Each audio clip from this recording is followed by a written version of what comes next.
Mari kita berdoa. Bapa Surgawi, Bapa yang penuh kasih, Bapa yang kami kenal di dalam Tuhan Yesus Kristus Juru Selamat kami. Saat ini Tuhan, kami bersyukur atas berkat kasih setiamu kepada kami dalam istirahat kami sepanjang malam, sehingga pagi hari ini Tuhan, kami telah dibangun kembali oleh kasih anugerah-Mu ya Tuhan. Terpuji terima kasih Bapa di dalam Yesus. Kami menyerahkan acara ibadah kami dari permulaan, kelangsungan, hingga akhirnya. Biarlah semua rangkaian ini benar-benar seturut dengan kehendak-Mu ya Tuhan. Tuhan, kami berdoa kepada-Mu ya Tuhan. Biarlah Engkau dapat menolong dan memberkati bagi hamba-Mu yang memimpin acara kebaktian, terutama hamba-Mu yang menyampaikan kebenaran firman-Mu. Biarlah Engkau urapi hamba-Mu pada hari ini, agar kami sebagai umat ketebusan-Mu diberkati. Haleluya Tuhan, terima kasih. Kami berdoa khusus bagi pemimpin ISABI Sabah, Majelis Eksekutif Pusat, kawasan, dan gereja setempat. Tuhan, Engkau tolong dan berkati mereka. Beri mereka kekuatan dan kesehatan. Beri mereka hikmat ya Tuhan di dalam pelayanan mereka, agar mereka benar-benar terpanggil untuk melayani, untuk memenangkan jiwa manusia untuk datang kepada-Mu ya Tuhan. Tuhan, kami berdoa khusus juga bagi kerajaan Malaysia, daripada Agung, Perdana Menteri, dan Kabinet. Tuhan, Engkau tolong dan berkati mereka. Beri mereka kekuatan dan kesehatan, supaya mereka dapat menjalani tugas mereka dengan takut kepada Allah, dan mereka dapat menjalani tanggung jawab mereka dengan seadil-adilnya. Tuhan, kami berdoa juga bagi takwim tahun ini ya Tuhan, 2021, supaya semuanya dapat berjalan sesuai dengan rencana Tuhan dalam pelayanan-Mu. Terima kasih Bapa, di dalam Yesus kami berdoa bagi kebajikan pekerja penuh masa dalam ISABI, dan juga para penginjilan. Tuhan, Engkau beri mereka kecukupan dalam segala keperluan mereka setiap saat, dan beri mereka kesabaran dalam menghadapi situasi keadaan yang ada. Terima kasih Bapa, di dalam Yesus hanya Engkau dipermuliakan. Tuhan, kami berdoa juga bagi barisan hadapan yang bertugas menangani pandemi COVID-19, agar diberi kekuatan dan kesehatan ya Tuhan, supaya mereka mempunyai kesabaran di dalam menjalani tugas yang ada. Tuhan, kami berdoa juga bagi persekolahan anak-anak, khususnya yang mengambil SPM, SPMV, STPM tahun ini ya Tuhan, dan juga anak-anak yang belajar atas talian di rumah masing-masing, khususnya juga ibu bapa yang membantu anak-anak dalam pelajaran secara online, diberi hikmat, kesabaran, dan kebijaksanaan. Kami berdoa juga bagi orang sakit, di mana saja pun berada saat ini Tuhan, walaupun kami tidak sebut satu persatu namanya Tuhan, tetapi kami percaya bahwa di dalam Engkau tiada yang mustahil. Lewati mereka Tuhan, jamah dengan tangan-Mu yang penuh kuasa, agar mereka mendapat kekuatan kesembuhan ilahi daripada Engkau ya Tuhan. Terpuji terima kasih, haleluya. Kami berdoa juga ibadah secara online yang berlangsung di seluruh dunia pada hari ini. Tuhan, Engkau pakai para hamba-Mu yang sedang melayani mimbar. Tuhan, Engkau beri mereka kekuatan, beri mereka kesanggupan untuk menyampaikan kebenaran firman-Mu dengan hikmat daripada surgawi. Haleluya Tuhan, terima kasih. Terpuji nama-Mu. Kami berdoa juga bagi jemaat kami yang tidak sempat ikut dalam kebaktian secara online ya Tuhan. Juga Engkau tolong dan berkati mereka di mana saja mereka berada. Beri mereka kekuatan dan kesehatan. Beri mereka kemampuan menghadapi situasi keadaan yang ada. Karena kami tahu pada hari ini banyak segala hambatan, banyak segala rintangan di dalam kehidupan kami. Secara ekonomi kami ya Tuhan, biarlah Engkau lengkapi kami dengan senjata Allah, agar kami tetap setia dan setia di dalam Tuhan. Terpuji, terima kasih, haleluya. Sebentar waktunya Tuhan, kami akan mendengar firman-Mu. Biarlah Engkau pakai hamba-Mu. Beri dia akal budi hikmat ya Tuhan, agar kami mendengarnya dan diberkati melalui kebenaran firman-Mu. Haleluya Tuhan, terpuji, terima kasih Bapa. Ini doa kami yang kami peralaskan hanya di dalam Tuhan Yesus Kristus, Juru Selamat kami. Haleluya. Amin. Here we go! Come on! Come on! Everybody! Clap your hands! Tepuk tangan sama-sama! Hey! Yeah! Yeah! Here we go!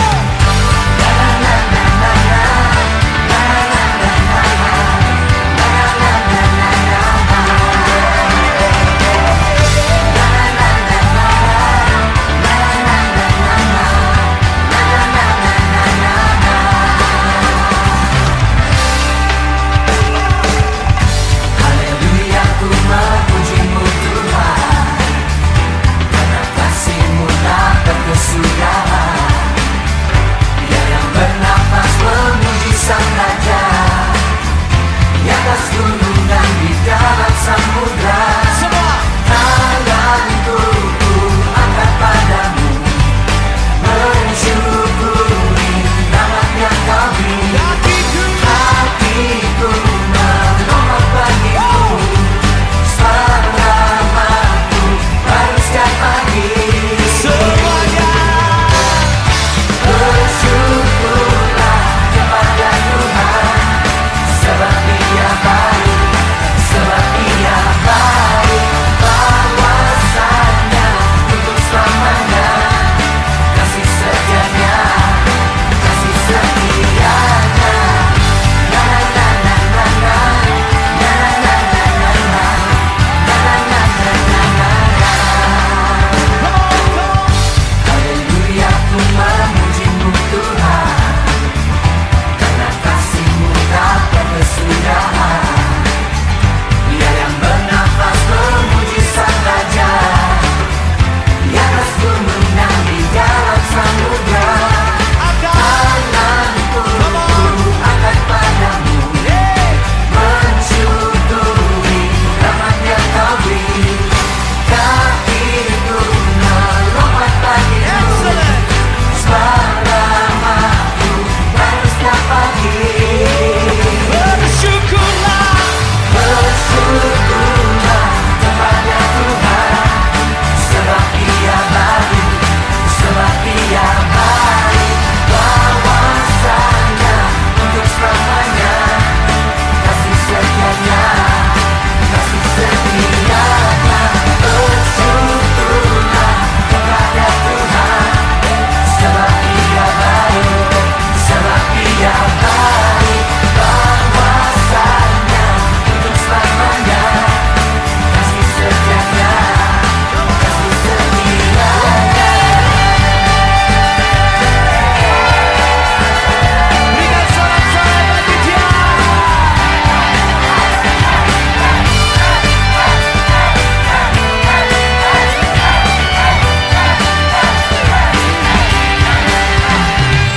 Tanganku ku angkat padamu, mensyukuri rahmat yang Kau beri. Kakiku melompat bagimu, padamu harusnya pergi. Semuanya siap, katakan Bersyukurlah kepada Tuhan, sebab Dia baik, sebab Dia baik.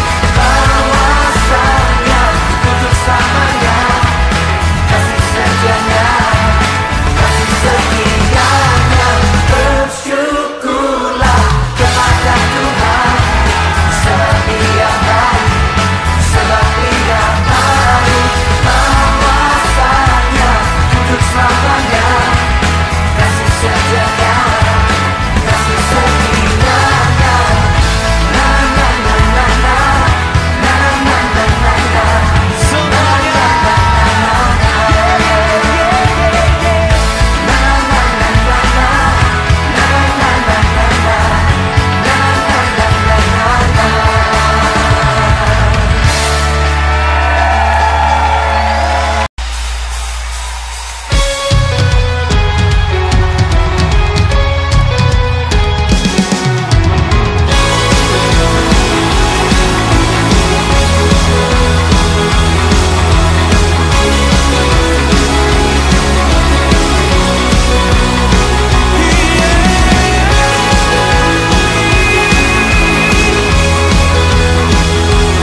Shalom, selamat pagi dan selamat bertemu sekali lagi kita pada minggu ini.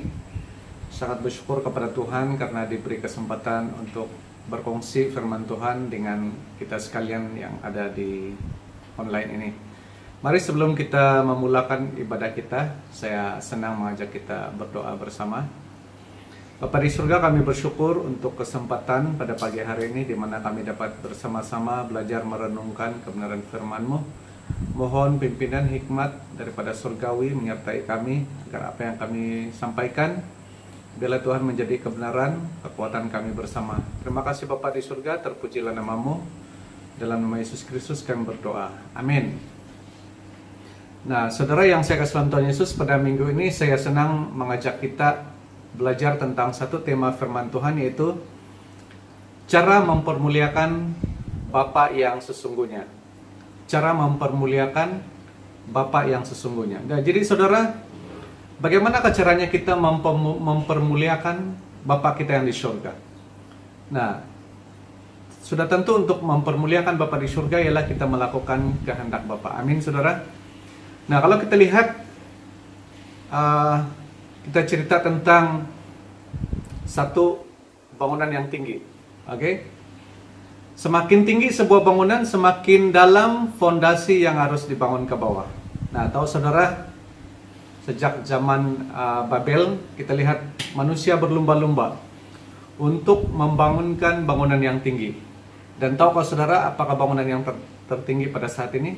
Yaitu bangunan Burj Khalifa di UAE, di Arab sana, yaitu setinggi 163 tingkat. Dan kita lihat juga dalam tahun-tahun ke depan ini ada beberapa negara yang coba berlumba-lumba untuk membuat bangunan yang tinggi. Antaranya Jepun dalam perancangannya mencapai 400 tingkat. Nah, kalau kita lihat manusia berlumba-lumba untuk membangunkan menara yang tinggi. Jadi kalau kita lihat semakin tinggi bangunan yang didirikan itu, semakin dalam fondasi, dasar yang mereka harus korek, mereka gali dan mereka piling dan sebagainya, supaya bangunan yang tinggi ini dia berdiri dengan kukuh. Nah, saudara, bagaimana dengan iman Kristen kita? Semakin kita meningkat dewasa, seharusnya fondasi kita sepatutnya berakar ke bawah. Amin, saudara. Nah, kalau kita lihat dalam Kolose pasal 2 ayat 6 hingga 7 dikatakan, kamu telah menerima Kristus Yesus Tuhan kita, karena itu hendaklah hidupmu tetap di dalam Dia. 7, hendaklah kamu berakar di dalam Dia dan dibangunkan di atas Dia. Hendaklah kamu bertambah teguh dalam iman yang telah diajarkan kepadamu, dan hendaklah hatimu melimpah dengan syukur. Nah, saudara yang sekasih dalam Tuhan Yesus, seperti saya katakan tadi, dasar sesebuah bangunan akan menentukan kekuatan bangunan tersebut. Kalau kita lihat Lukas 6 ayat 47 hingga 49, ini Tuhan Yesus ceritakan tentang meletakkan dasar bangunan di atas dasar batu ataupun di atas dasar tanah. Kita lihat. Setiap orang yang datang kepadaku dan mendengarkan perkataanku serta melakukannya, aku akan menyatakan kepadamu dengan siapakah ia dapat disamakan. Ayat 48, ia sama dengan seorang yang mendirikan rumah. Orang itu menggali dalam-dalam dan meletakkan dasarnya di atas batu. Ketika air bah dan banjir melanda rumah itu tidak dapat digoyahkan karena rumah itu kokoh dibangunkan.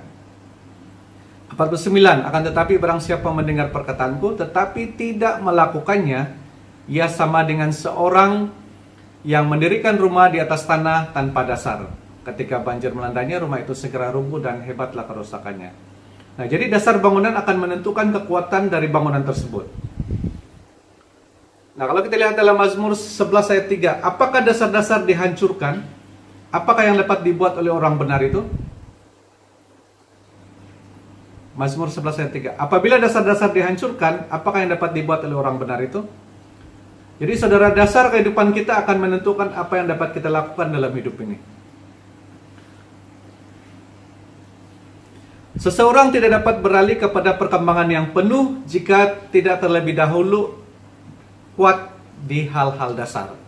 Nah, kalau kita lihat dalam Ibrani pasal 6 ayat 1. Sebab itu marilah kita tinggalkan asas-asas pertama dari ajaran tentang Kristus dan beralih kepada perkembangan yang penuh.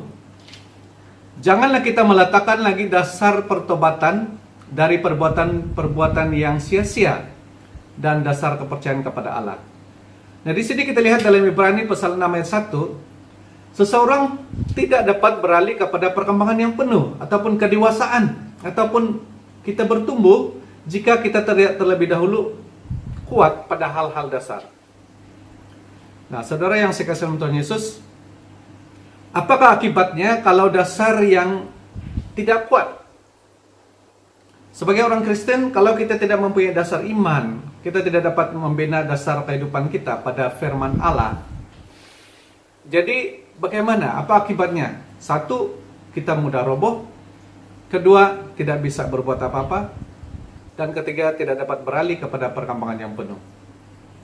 Oleh itu, saudara yang saya kasih dalam Tuhan Yesus, kita hendaklah terlebih dahulu membina dasar iman kita yang kokoh di dalam Yesus Kristus. Barulah kita boleh pergi kepada tingkat-tingkat kedewasaan rohani kita. Nah, lihat di sini, kunci keradikalan murid-murid Yesus adalah karena Yesus telah meletakkan dasar yang radikal di saat awal. Kalau kita lihat murid-murid Tuhan Yesus, ada 12 orang, selama mereka 3 tahun bersama Tuhan Yesus, mereka melihat sendiri bagaimana kehidupan Tuhan Yesus. Dan mereka, kalau kita lihat, murid-murid ini mereka telah sangat radikal. Mereka telah bergerak dengan hebat karena mereka telah percaya kepada Tuhan Yesus dengan sesungguhnya. Mereka mempunyai asas yang kuat. Dan kalau kita lihat contohnya Thomas, pada mulanya seorang murid yang tidak begitu yakin dengan Tuhan Yesus. Tetapi selepas Tuhan Yesus menampakkan diri, selepas kebangkitannya, dan Thomas menyentuh bekas paku dan juga lambung Tuhan Yesus yang luka itu, kita lihat di sanalah Thomas yakin kembali. Walaupun pada permulaannya Thomas ragu-ragu, tetapi akhirnya Thomas menjadi seorang murid yang sungguh-sungguh mengasihi Tuhan. Dan kalau kita lihat sejarah gereja mengatakan bahwa Thomas telah pergi mengabar Injil ke Babilonia, ke Syria, Asyur, dan selepas itu beliaulah murid Tuhan Yesus yang sampai ke India. Dan kita lihat bagaimana gereja-gereja yang didirikan di India daripada Thomas sendiri. Dan kita lihat akhirnya beliau mati secara sahid, dibunuh di dalam lubang di India. Nah, ini menunjukkan bahwa murid Yesus, Thomas, dan beberapa murid yang lain, contohnya yang lain juga, mereka setelah mereka mendapat asas yang kuat, dasar yang kokoh, mereka terus berjalan untuk memberitakan amanat agung Tuhan. Nah, kita lihat ayat Matius 28 ayat 19 hingga 20. Inilah amanat agung yang wajib dilakukan oleh setiap orang percaya. Saya pikir semua kita tahu amanat agung ini. Matius 28 ayat 19 berkata, karena itu pergilah jadikanlah semua bangsa muridku dan baptislah mereka dalam nama Bapa dan Anak dan Roh Kudus. 20, dan ajarlah mereka melakukan segala sesuatu yang telah kuperintahkan kepadamu. Dan ketahuilah, aku menyertai kamu sentiasa sampai kepada akhir zaman. Nah, ini adalah amanat Tuhan Yesus untuk kita semua, saudara. Nah, kita lihat seterusnya dalam bagaimana kita mempermuliakan Allah sesuai dengan tema firman Tuhan kita pada pagi hari ini. Kita lihat daripada Tuhan Yesus sendiri dalam Yohanes 17 ayat 4. Yesus berkata, aku telah mempermuliakan engkau di bumi dengan jalan menyelesaikan pekerjaan yang engkau berikan kepadaku untuk melakukannya. Nah, tema kita pada hari ini ialah bagaimana kita mempermuliakan Bapa di surga. Bagaimana kita mempermuliakan Bapa. Nah, Yesus telah memberikan contoh yang baik kepada kita, yaitu aku telah mempermuliakan engkau di bumi dengan jalan menyelesaikan pekerjaan yang engkau berikan kepadaku untuk melakukannya. Nah, di sini kita jelas bahwa Tuhan Yesus sendiri telah mempermuliakan Bapaknya dengan menyelesaikan pekerjaan yang telah diberikan. Nah, Yesus mengatakan ada dua hal yang penting. Yang pertama ialah untuk memuliakan Bapaknya, Yesus harus menyelesaikan pekerjaan yang telah diberikan Bapa kepadanya. Yang kedua, ada suatu pekerjaan yang harus diselesaikan. Nah, setiap kita memiliki kerinduan untuk memuliakan Bapa. Amin, saudara. Saya percaya semua kita ingin mempermuliakan Bapa di surga. Tetapi bagaimana caranya? Nah, itu yang penting. Nah, jadi caranya ialah dengan menyelesaikan pekerjaan yang telah diberikan Allah kepada kita untuk dilakukan. Lagi saudara, bagaimana kita mempermuliakan Bapa kita di surga? Dengan cara menyelesaikan pekerjaan yang telah diberikan Allah kepada kita untuk dilakukan. Jadi persoalannya sekarang, pekerjaan apakah yang telah diberikan Allah kepada kita untuk dilakukan? Adakah menjadi seorang pastor, menjadi seorang pendeta, ataupun seorang worship leader, ataupun menjadi penginjilkah? Jadi apakah pekerjaan yang Tuhan berikan untuk kita lakukan? Nah, saya pikir saudara juga akan bertanya hal yang sama. Jadi kira-kira pekerjaan apa yang Tuhan mau kita lakukan? Nah, ada 3 hal yang saya mau kita renungkan sebelum kita mengetahui apakah pekerjaan itu. Yang pertama, jika kita tidak tahu tentang pekerjaan yang harus kita lakukan, kita tidak dapat menyelesaikannya, dan akibatnya kita gagal dan tidak dapat memuliakan Bapa di bumi. Kedua, jika kita tidak mengerti secara tepat pekerjaan apa yang seharusnya kita lakukan, kita akan melakukan pekerjaan-pekerjaan yang tiada hubungannya dengan pekerjaan yang dikehendaki Allah untuk kita lakukan. Yang ketiga, mungkin kita beranggapan kita memuliakan Allah, tetapi pada kenyataannya kita telah jauh menyimpang dari kehendaknya. Nah, Yesus telah memberikan petunjuk khusus untuk pekerjaan bagi setiap orang percaya. Kita lihat baik-baik saudara. Yesus telah memberi kita petunjuk bagi setiap orang percaya. Yohanes 15 ayat 16. Kita perhatikan ini baik-baik. Apakah pekerjaan yang Tuhan mau kita lakukan? Yohanes 15 ayat 16. Bukan kamu yang memilih aku, tetapi akulah yang telah memilih kamu. Dan aku telah menetapkan kamu supaya kamu pergi dan menghasilkan buah, dan buahmu itu tetap. Supaya apa yang kamu minta kepada Bapa dalam namaku, diberikannya kepadamu. Jadi Yesus berkata, akulah yang memilih kalian. Akulah yang memilih kamu. Dan untuk menyuruh kalian pergi. Ataupun supaya kamu pergi. Jadi setiap orang Kristen mempunyai 3. Setiap orang Kristen mempunyai 3 pekerjaan yang harus dilakukan. Saya ulang sekali, setiap orang Kristen ditetapkan untuk melakukan 3 pekerjaan khusus. Yang pertama, pergi. Ayat yang telah kita baca tadi. Yang kedua, berbuah. Dan yang ketiga, buahmu tetap. Ayo, buat jari macam nih. 3 pekerjaan yang ditetapkan untuk kita lakukan. Pertama, pergi. Kedua, berbuah. Dan ketiga, buahmu tetap. Hanya ini 3 pekerjaan saudara. Bukan sebagai pastor, bukan sebagai worship leader, tapi inilah pekerjaan kita untuk memenuhi amanat agung yang Tuhan telah berikan. Yang pertama kita berbicara tentang pergi. Pergi. Ini satu perintahan saudara. Kemana saudara pergi? Persoalannya, pergi kemana saudara pergi? Jadi jawabannya, pergilah kemana Allah mengirim saudara. Kemana biasanya saudara pergi sehari-hari? Kesanalah Allah mengutus saudara. Dan setiap orang Kristen adalah misionaris. Amin. Setiap kita adalah penginjil, penyampai kabar baik kepada orang lain. Jadi Tuhan berkata yang pertama ialah pergi. Pergi di sini ialah di mana kita kerja. Apakah Anda bekerja sebagai seorang kaki tangan kerajaan, swasta, bekerja sendiri? Anda pergi bekerja di supermarket, contohnya. Anda bekerja di kilang, di mana saudara pergi bekerja, disitulah Allah mengutus saudara. Allah mengutus saudara ke sana untuk apa, saudara?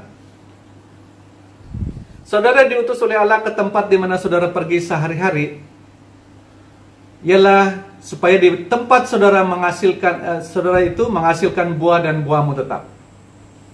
Nah, jadi saudara yang sekasih dalam Tuhan Yesus, yang pertama ialah pergi, maksudnya pergi ke tempat di mana saudara pergi bekerja sehari-hari. Nah, yang kedua, berbuah. Kita lihat di sini berbuah. Ini merupakan, ingat saudara, ini berbuah inilah bukan pilihan, tetapi satu perintah. Bukan mau atau tidak, tetapi wajib. Ini satu perintah, berbuah. Nah, kalau kita lihat dalam cerita Tuhan Yesus dalam Markus 11 ayat 12 hingga 14, Markus 11, 12 hingga 14, kita lihat waktu Tuhan Yesus bersama-sama dengan muridnya, mereka meninggalkan Betania, dan pada saat itu Yesus lapar, sebagai manusia biasa Tuhan Yesus juga lapar, dan dari jauh ia melihat pohon ara yang sudah berdaun, tetapi mendekatinya untuk melihat kalau yang mendapati ada buah pada pohon itu, tetapi malangnya tidak ada buah.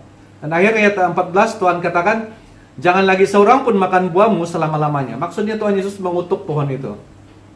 Nah, saudara, kita lihat dalam Matius 3 ayat 10 juga dikatakan, kapak sudah tersedia pada akar pohon, dan setiap pohon yang tidak menghasilkan buah yang baik pasti ditebang dan dibuang ke dalam api. Nah, saudara, berbuah ini merupakan satu perintah Tuhan yang kedua. Perintah supaya kita berbuah. Jadi apakah buah yang kita menghasilkan? Nanti kita akan bincangkan.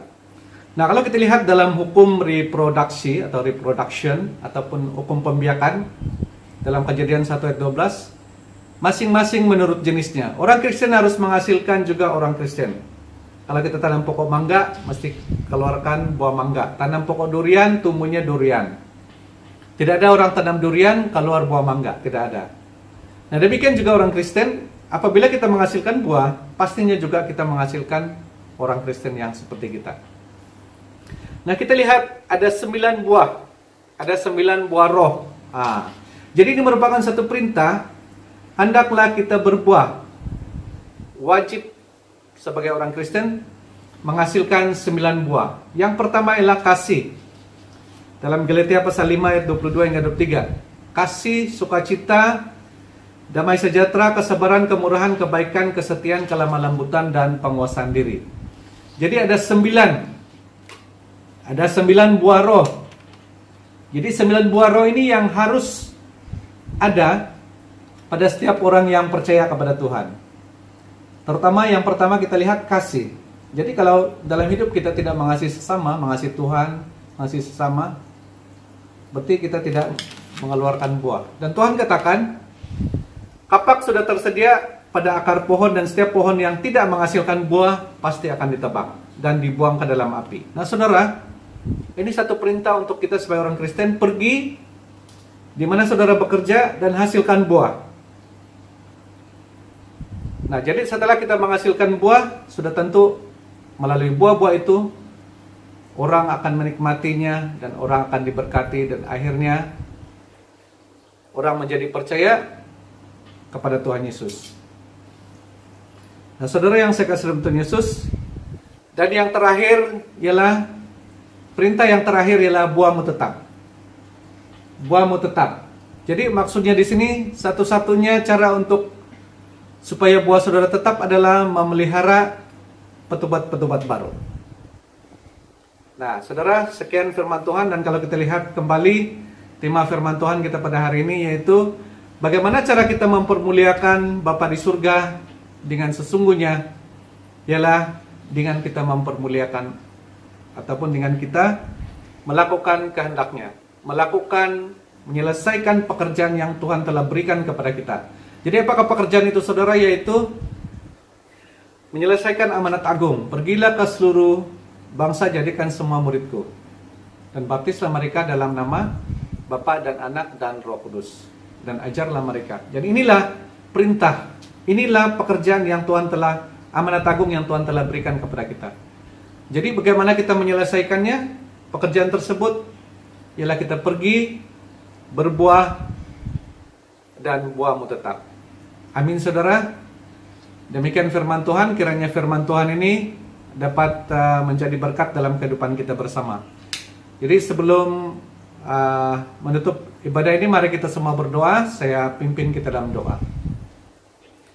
Bapa di sorga, Bapa yang kami sembah di dalam nama Yesus Kristus, di akhir perkongsian firman-Mu pada pagi hari ini kami sangat bersyukur karena kami diberi kesempatan untuk belajar bagaimana cara kami mempermuliakan Engkau ya Bapa dalam kehidupan kami.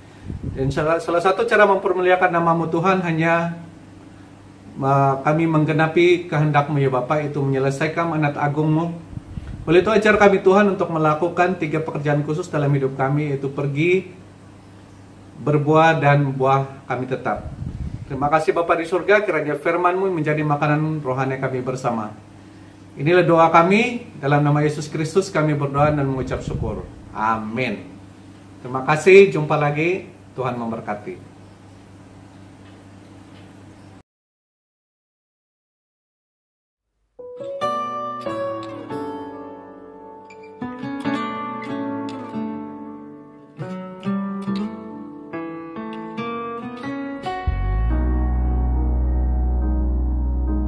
Ya Bapa kami yang di surga, sucilah nama-Mu.